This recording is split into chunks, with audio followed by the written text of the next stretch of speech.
Ecclesial injustice is some of the worst. And I think because we all want to believe that the hierarchy of the church, that they've got our back, especially loyal servants of Jesus Christ, in the mission field. You want to feel like your pastor, your bishop, your archbishop, all the way up to the pope. You want to feel like they have your back and that you're on the same mission. And so when that's not happening, it's particularly painful because we look to the church as a haven, a place of safety to go in this world we're in. And so that's what makes it particularly difficult. But I will tell you that the church in all its ages has gone through all kinds of ecclesial injustices from the very first centuries on to the present day. And it's a particular trap that is set up for us to fall, to blame the church, leave, get discouraged, feel like we, don't have Jesus on our side, or that the church isn't the true church because of the people in it who are in error. But the church will stand. The gates of hell shall not prevail. And we just have to see that God is doing something we don't see. We're in the forest. We can't see our way out. God is doing something always when these things happen. We can't see them. But we have to trust that he's doing something. It's kind of like when you lance a boil. Nobody wants to lance the boil and go through it, and there's fallout, there's pain, there's all kinds of things, but the pus has to be brought to the surface. It has to be cleaned out before that wound can heal. And sometimes that's kind of like it is. The ecclesial injustice happens when a wound has to be lanced and things get stirred up. And this was the case for Archbishop Fulton Sheen. He suffered a great deal of ecclesial injustice. It was horrible. And I want to show you how he handled it and how his life has ended up. And he can give us a model for when any injustice happens to us, but particularly when ecclesial injustice happens to us or somebody else, and we see it, and like, what are we going to do about it? Well, first of all, let's not fall into Satan's plan, and let's stick close to Jesus. It reminds me of the boat that Jesus and his disciples were in when there was the storm on the sea. You remember the stories. Jesus is sleeping. I would suggest to you that just hunker down, cling to Jesus, put your head on his shoulder, because it seems like sometimes that boat is going to pitch, and he's not going to calm that storm for us anytime soon. But when there's a storm, would you rather be anywhere else except right next to him? So I would say cling to Jesus, because you don't want to be out in the storm. And don't let the devil win. Okay, a little backstory on Fulton Sheen. So he was known mostly for his generosity. He loved people so much. He had a humility about him. Like he had a friend that was a leper. He got him the medical care, and he'd have him to his apartment, and he'd cut his food for him, and he'd see a family in need, and he'd take care of their dental issues and dental bills and things like that. He was always coming into work without a coat, often because it was winter and someone needed it. This is the kind of person he was. He loved people, and he was well loved. He's responsible for a lot of conversions.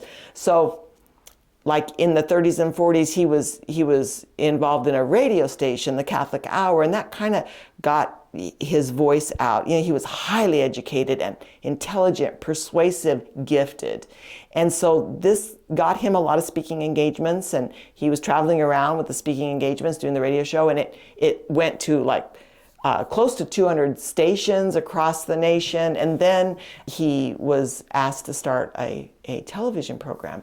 And during his career, at the height of his career, he won an Emmy for the most outstanding personality or TV personality.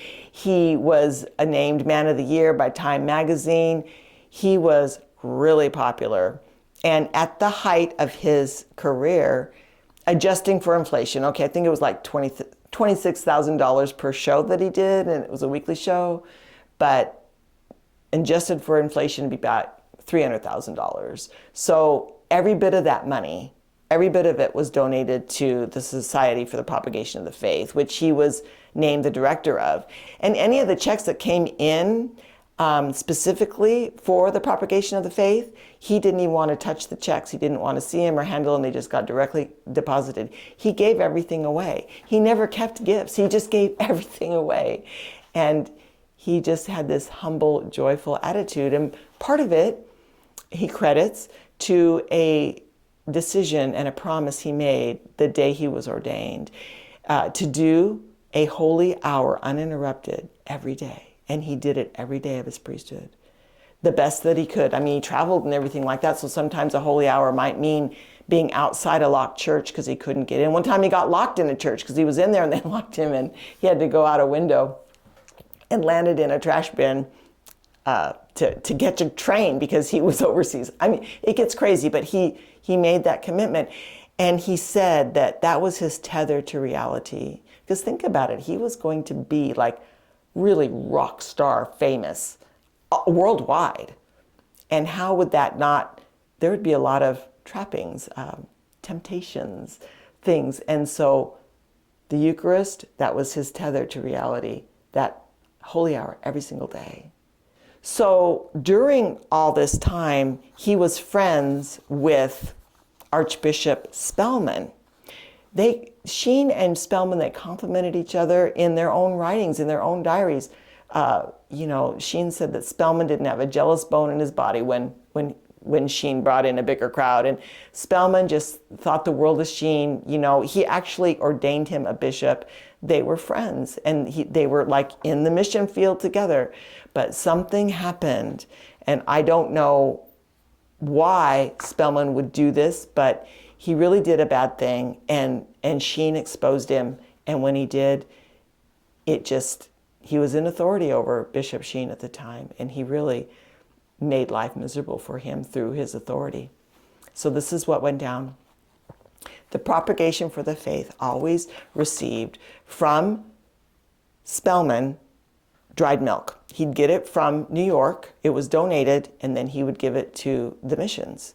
And this is what, millions of dollars worth of dried milk for worldwide relief for underprivileged people in third world countries, etc. And so that was kind of the case. But then when Sheen was appointed the director, and the milk came to Spellman, and Spellman gave it to Sheen to give to the propagation of the missions, or the propagation of the faith, Spellman insisted that Sheen pay for it, millions of dollars. And Sheen looked into it and realized that it was donated. And so he refused to pay for it. He felt it was morally objectionable, and the argument got pretty heated, and it was over a lot of money. And it actually, the Pope got wind of it, and so he met with the two bishops, the Archbishop and Bishop Sheen. And Bishop Sheen produced the evidence that Spellman, it had been donated, and that he shouldn't have to pay for that. And the Pope sided with Sheen.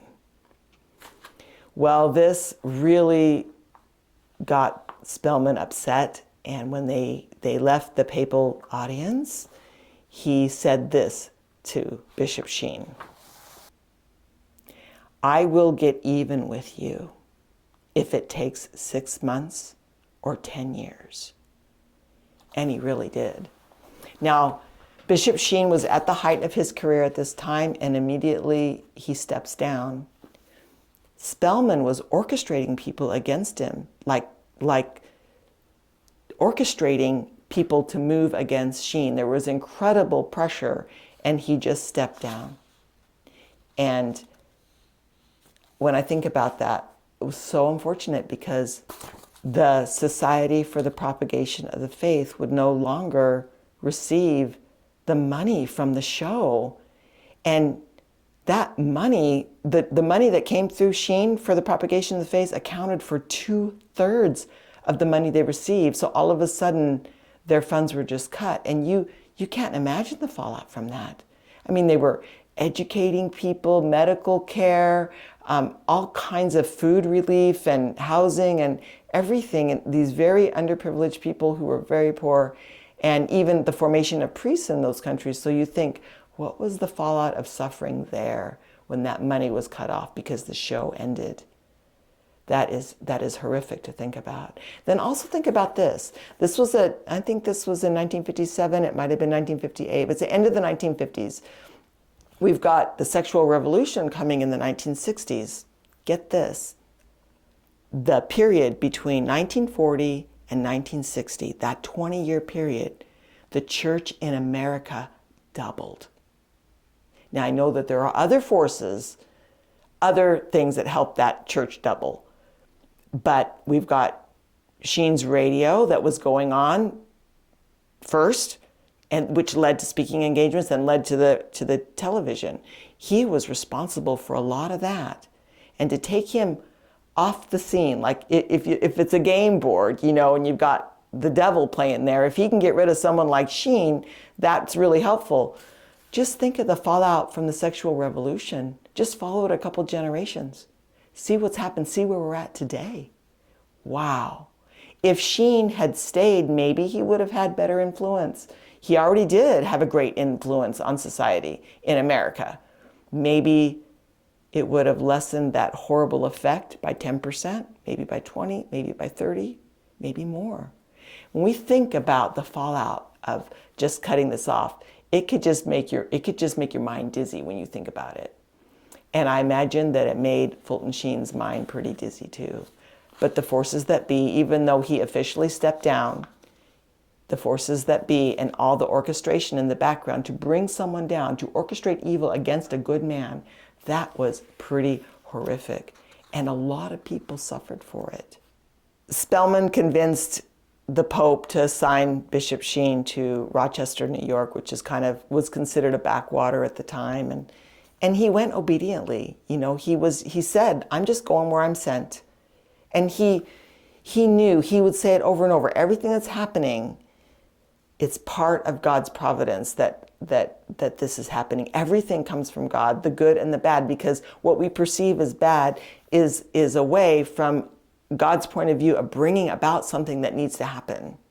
And that's the way it is in every era of the church and in every era of history. And it's how it was for Bishop Sheen too. So he was in Rochester for a little while, and then finally he retired when he was 75, and he went back to New York, and he spent the remainder of his years, he was feeble and kind of getting sick and getting older, but he spent his years giving retreats, and especially for priests. He wanted to fortify the priesthood. He was somewhat prophetic. He saw what was coming down the pike, and so for America. So he wanted to strengthen the priests because we would need good priests.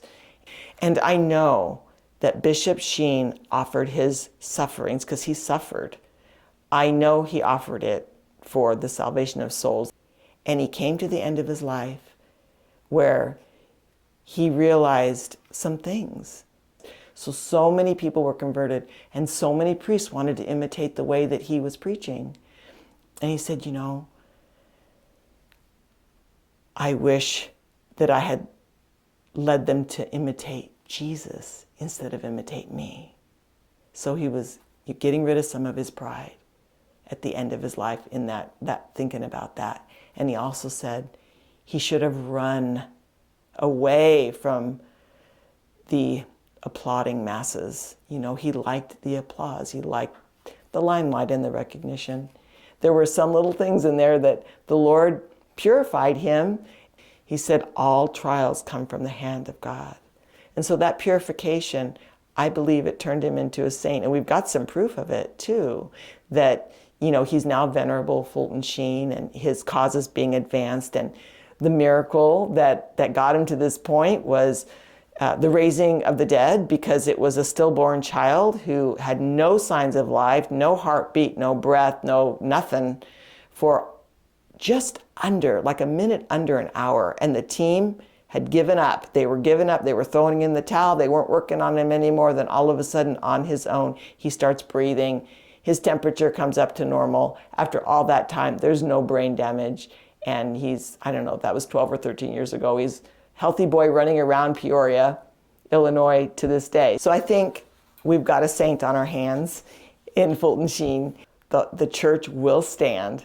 The gates of hell shall not prevail. We're going to have ecclesial injustice From the time it started till the time Jesus returns. We're going to have it. But we should take this suffering, unite it with Jesus' cross, and remain faithful. Because everyone who's been unjustly treated and they're a saint, they remained faithful. We have a lot to hope for, and we have a lot to hope in. And we need to get in that boat and hang on to Jesus while it tosses and turns when it happens to us or somebody that we know or somebody that we love. Venerable Bishop Sheen, pray for us.